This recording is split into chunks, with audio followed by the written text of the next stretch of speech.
Hi, in our English class, we were assigned to do an analysis on the play Hamlet by William Shakespeare. For this assignment, we are focusing on two scenes of the play and comparing the text to the interpretive media. For the first scene, I am going to be focusing on the interpretive media with the To Be or Not to Be scene by Kenneth Branagh. I will be focusing on how Branagh's version differs from the text that William Shakespeare wrote. Then for the second scene, I will be using Laurence Olivier's version of Hamlet.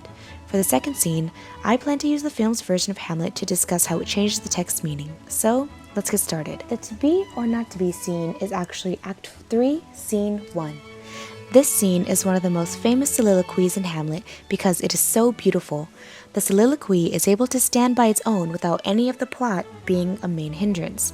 As for the soliloquy itself, Hamlet is contemplating life and death. Some may argue that Hamlet is just seeing life and death as a general idea, while others argue that Hamlet is really talking about committing suicide. It is pretty clear what Branagh's take on this Hamlet soliloquy is.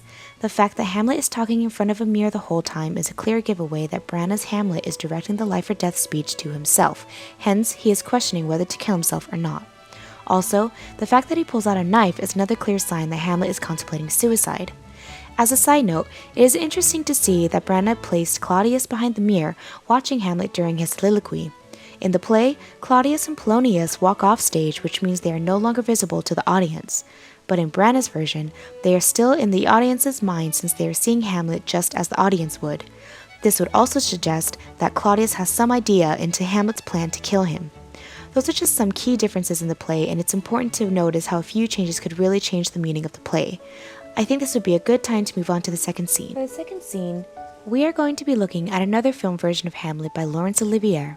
For this scene, we are going to be looking at what is commonly known as the bedroom scene, also known as Act 3, Scene 4. In this scene, Shakespeare has Hamlet and Gertrude alone in Gertrude's room. As Hamlet is speaking with his mother, there is no indication that Hamlet is touching his mother in any way. Shakespeare writes Hamlet and Gertrude scene as purely communication. The only time Shakespeare even writes any movement for Hamlet is when he goes toward the curtain to attack Polonius. There is one moment in particular that is very different when comparing the two medias. In lines 170 to 174, Hamlet is speaking with Gertrude after already killing Polonius. Hamlet is saying goodbye and goodnight to his mother when he says these lines. For use almost can change the stamp of nature, and whether reign the devil or throw him out with wondrous potency.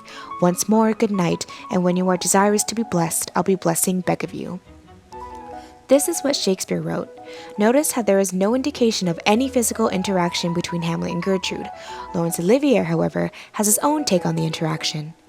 This is the direction that Laurence Olivier decided to take with his own version of Hamlet. In his version, after Hamlet is finished with his speech that was shown earlier, Gertrude begins to kiss Hamlet. At first it starts with kisses on the forehead and cheek, but it ends with a kiss on the lips, which is not particularly paternal love. Olivier's version of Hamlet seems to characterize his Hamlet with an Oedipus complex. Many scholars argue that Hamlet, the original Shakespearean Hamlet, does indeed have an Oedipus complex. That is why Hamlet is so bothered by his mother's bedroom activities with his uncle Claudius, but Olivier's Hamlet, in particular, really seems to shine light on this aspect of Hamlet. Where it is a bit ambiguous in Shakespeare's Hamlet, it is quite clear in Olivier's. Though texts are what some movies and plays are based off of, they are not always the same thing. Interpretation is the key to making such different plays and films. Hamlet is so successful because there are millions of different interpretations for what Hamlet said, what he was doing while he said it, and how he was saying it.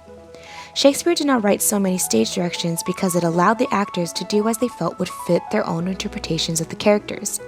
Isn't it more fun to see so many different characters of Hamlet?